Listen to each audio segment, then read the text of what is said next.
today we will showcase our repair module. Let's go to the repair module and I'll give a short demo for this one. So repair module is nothing but the whole purpose of this to manage the repair orders efficiently by tracking the customer details, device status and the payment information.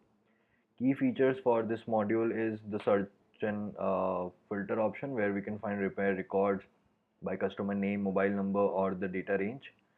Then we have the status tracking, all items, item received, analyzing the items can't be fixed, delivered and fixed and delivered. We can also download the reports from this download repair button, and then we can also track the payment. We can also check the total amount received and the balance amount, and we can also have the customer management in this module. We can add new customers and maintain their repair history. So let's move forward and create one repair. Let's go to the add customer option, and let's select our product. For say it's Pixel 8 and it's 2024 model. Let's select the color black, 32 GB, 256 HDD. Let's add the IMEI number. Okay. Let's select our customer. Let's say if we can select our old customer, Rohit Sharma. So as I selected Rohit Sharma, the number is auto-filled. Arrive date, let's select of yesterday's, and let's add the customer comments as repair the display.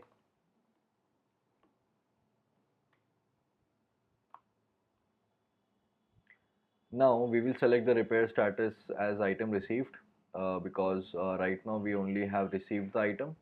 As soon as the time goes on, the process goes on, the status will be changing according to us when we are analyzing, or per se if we're not able to fix and we have delivered the product, then we can choose this, and after completing the repair, after fixing the product, we will select the fixed and delivered option. So for now, let's select item received. We have received the item and expected price is, let's say, 15K. Amount received is 15K. The mode of payment is cash. Let's say it's 15K. We are let's leave a balance here. Let's say amount received is 10K and made the payment for 10K.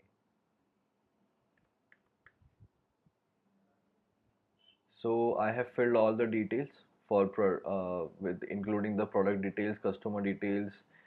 We have assigned the repair status and we have added the payment details. Now let's click on save. So the repair customer created successfully, and if you can see in our repair module, our entry has been added for the Rohit Sharma customer. And if you can click on name, you can see all the details which we have added. We can also download it from this. We can also download the invoice for our repair product, and we can edit our product for say price. We want to update the price, or let's say we want to change the status. Now we are analyzing the product. It's the second day. Yesterday the customer has arrived and item was received yesterday. So today we are analyzing it. Let's change the status to analyzing and let's save this. So you can see the repair status has been changed. If I use the search and filter option, if I choose item received and click on search, no data will be found. But if I go on to analyzing in the filter option and click on search button, so our entry has been searched successfully, and we can also delete this entry from this delete button, and we can add more entries by adding the customer. We can see the total amount received is 10K and the total balance is 5,000. So the customer needs to pay us 5,000 more for this. And we can also download the repair model from this download button. So the major benefits of this repair module is it really simplifies repair tracking for our customers. It ensures transparency with the customer. As we can see, we are updating the customer with the daily basis status, and we have added all the details regarding the product. And another benefit is help in managing the finances related to repairs. So that's all for today. Thank you guys.